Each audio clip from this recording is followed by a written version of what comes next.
So meron akong nabasang comment ng isang seaman na paano naman daw kung si seaman ang umayaw sa gamutan or siya yung hindi na nagpatuloy sa medical treatment.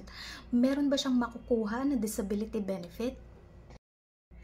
Meron akong ikukwentong kaso sa inyo na sasagot sa katanungan na yon. Nadesisyonan nito noong July 6, 2021, meron itong GR number 214290. September 12, 2012, na-hire si seaman. September 13, nag-board siya ng barko. During lifeboat drill na ginanap sa barko, and masama yung panahon, malalaki yung alon, na-aksidente siya noong December 2012. Dahil dito, namaga yung kaliwang binti niya, and in-advise siya na huwag munang magtrabaho for more or less 1 week. Binigyan siya ng gamot pero hindi naman bumuti yung kalagayan ng kanyang binti. So noong January 2013, dahil nga namamaga pa rin yung kanyang binti, nagpadala na siya sa ospital sa ibang bansa. And then dun nga na-diagnose siya na meron ng fracture. So nilagyan ng plaster yung kanyang left leg and then medication. Tapos pinauwi na siya, na-repatriate na siya. January 23, 2013 na yung kanyang repatriation. Pagdating niya, nag-report agad siya sa company designated physician. January 28, sa medical report ni Doc, kinonfirm na meron ngang fracture and work-related yung injury. So ang sabi ni Doc kay seaman, bumalik siya ng February 18 para tanggalin yung cast.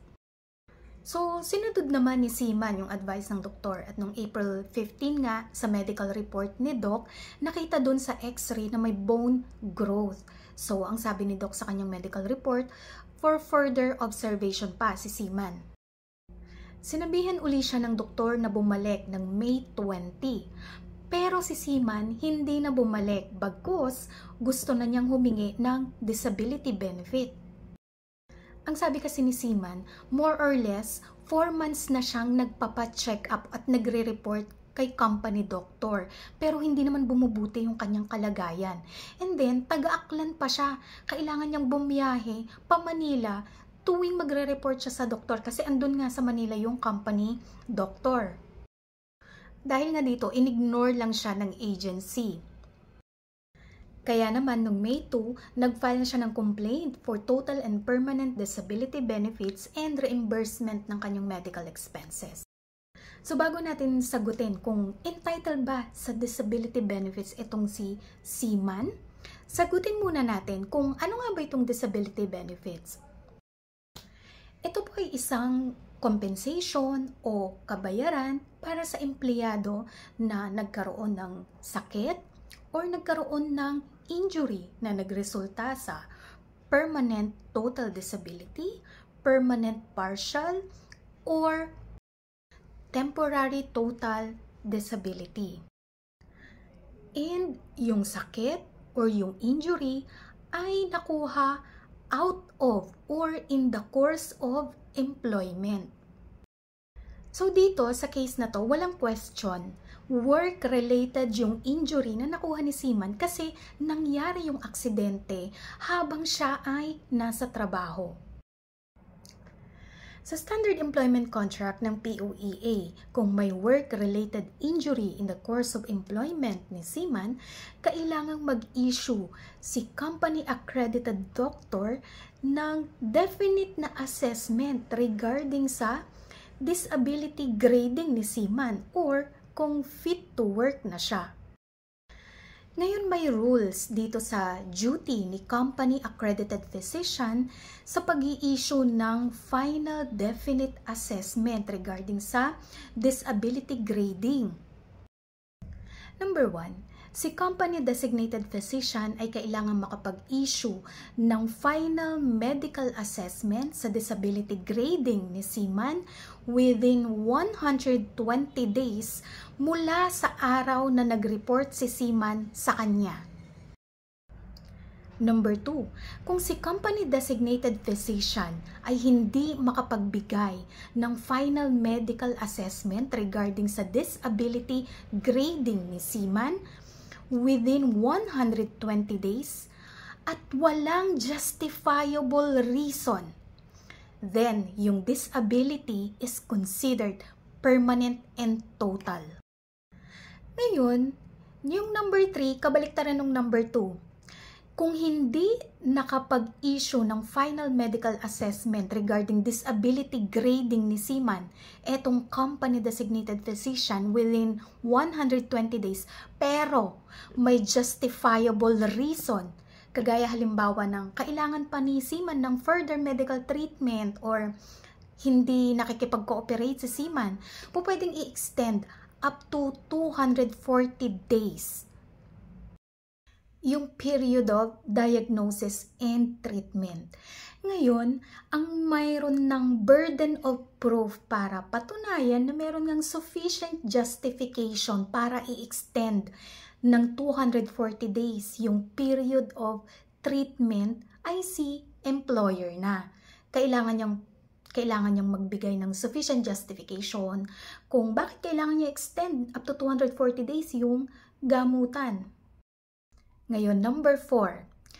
Kung si company designated physician ay hindi pa rin nakapagbigay ng final medical assessment regarding sa disability grading ni Seaman within 240 days, kahit ano pang justification yan, the disability becomes permanent and total. Magiging permanent and total disability na yung injury ni Seaman. So, isa lang ang ibig sabihin yan.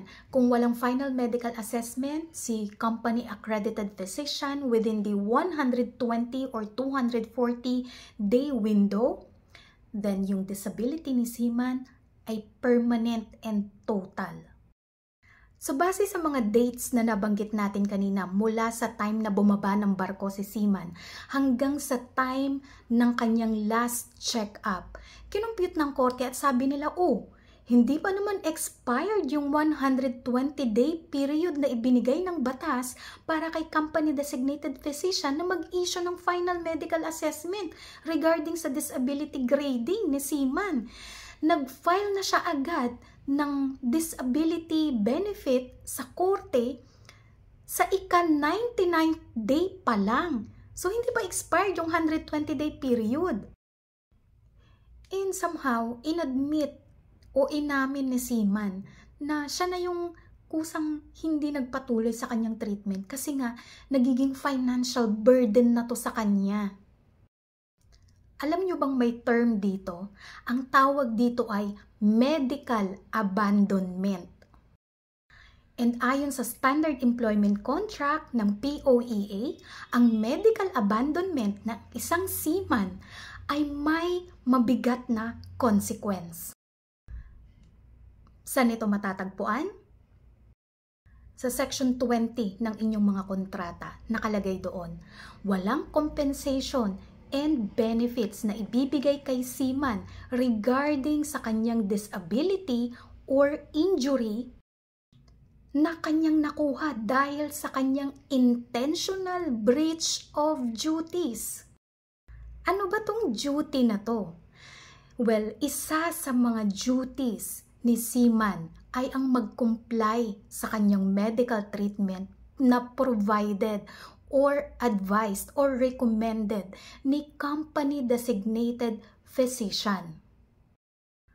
Or else, kung hindi mag-comply si injured seaman sa kung ano ang nakalagay sa medical report ni company physician, mapo-forfeit yung kanyang right na mag-claim ng disability benefit. Dito sa case na to, sadly, si seaman ang nag-abandon ng kanyang medical treatment. At dahil dito, hindi natapos ni company physician na mabigyan ng treatment si seafarer sa kanyang injury. Kaya hindi rin siya nabigyan ng medical assessment regarding sa kanyang disability. Ito, mababasa rin ito sa Standard Employment Contract ninyo. Under Section 20, yung actual traveling expense and accommodation cost ni outpatient seaman ay pwedeng i-reimburse mula kay agency. Pero kailangan lang mag-submit ni Seaman ng proof ng kanyang expenses like official receipts. Kaya lang dito sa kaso na to, di ba ang sabi ni Seaman, nalalayuan siya sa kanyang medical treatment kasi mula pa siya sa Aklan, Manila yung kanyang medical treatment. So sabi niya, nalalayuan ako, financial burden, ang dami ko expenses, ganyan. Pero hindi naman siya nakapagpresenta ng pruweba na nag-request siya sa kumpanya ng reimbursement ng kanyang travel expenses, ng kanyang accommodation expenses. Hindi siya nakapag-present ng ganun. At hindi rin niya naipakita na kung sakali mang nakapag-present siya ng mga resibo, dininay ito ni agency or hindi siya binayaran. So, ibig sabihin, yung reasoning niya na nagiging financial burden na yung kanyang travel mula sa kanilang probinsya to Manila para sa kanyang medical check-up ay hindi niya nasuportahan ng ebidensya. Kumbaga, allegation lang yun, sabi lang niya, alibay niya, pero hindi niya napatunayan. So malinaw na ang isang seaman ay idedeklara lamang na permanently disabled kung hindi siya nakapagtrabaho for more than 120 days.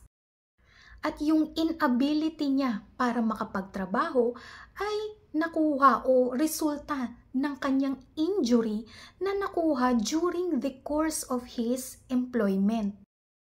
Dahil siya mismo ang kusang tumigil sa kanyang medical treatment bago mag-expire yung 120-day period. Napaka-imposible na ma-determine yung degree of disability niya. Ang pwede lang makuha ni Seaman dito ay sickness benefit and medical allowance na naibigay na ni agency during his treatment.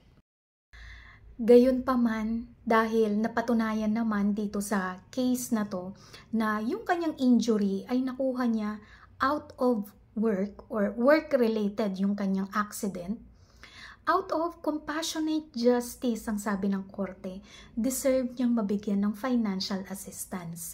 Kaya, inawardan siya ng 200,000 pesos na magsisilbing kanyang financial assistance.